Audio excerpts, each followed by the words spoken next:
it's important that we can interpret the various motion graphs, acceleration time, velocity time and displacement time. And often a large part of this is looking at how they are grouped together, what is the links between them. I'm going to go through this in two ways. And first of all, I'm going to start with a fairly standard set of graphs with the acceleration time graph first of all.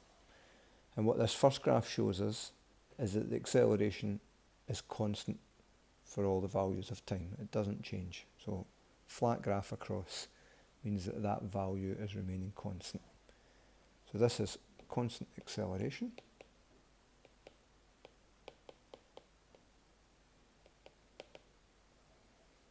And then once we know that, that gives us some idea about what's going on with the velocity time graph. If the acceleration is constant, well, that means that the velocity is increasing by a fixed amount every second. That's what acceleration means. It doesn't tell us what the velocity starts at, so I've deliberately picked this graph. So it doesn't necessarily start at 0, it could. But then what we have is it's increasing at constant value in each second in the velocity time graph. And that gives us these diagonal sloping lines. So constant acceleration there, increasing velocity.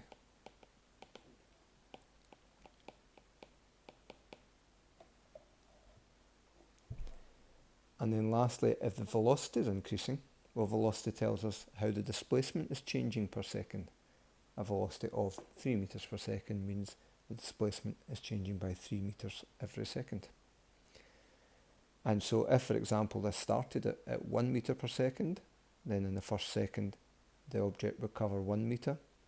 If it then went up to 2 meters per second, in the next second it would cover 2 meters on top of the one that's already covered, and in the next second it would cover 3 meters on top of that, and so on. And what that gives you is this curve here, where the displacement is increasing, but in a curve because it's getting a larger increase every time. So increasing displacement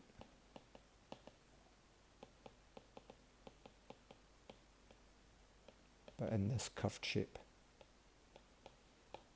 So that's one way of looking at it. Starting from acceleration, you can work out what's going on with velocity, you can work out what's going on with displacement. You may also remember that the displacement can be worked out as the area under the velocity time graph. So that's another link between this graph and that graph. Displacement is area under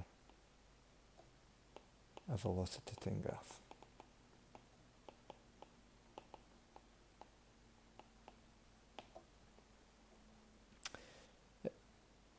We look at it now the other way, and I've just taken the same graphs, but we're analysing them the other way round, i.e. starting from the displacement, what does that tell us about the velocity, and what does that tell us about the acceleration?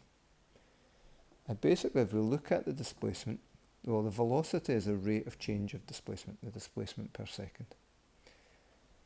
And basically that's a gradient, because the x-axis in all these graphs is time, then the rate of change of something is the gradient of the graph. So really what we can look at and see is the idea that here the velocity is small to start with. If I looked at that point, for instance, the gradient's got steeper.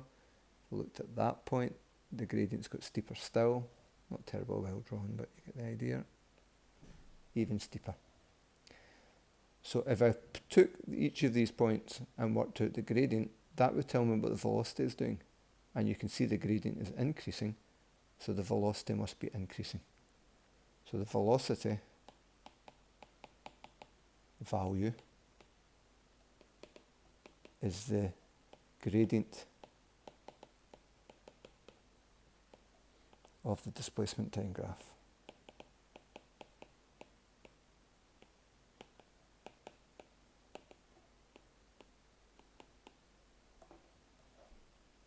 And then we can do the exact same idea to think about the acceleration time graph compared to the velocity time graph. So the gradient of this velocity time graph is a fixed gradient. So the gradient at that point It's the same as the gradient at that point, same as the gradient at that point, and so on. So the acceleration values are constant at all points. So the acceleration value is the gradient of the velocity time graph.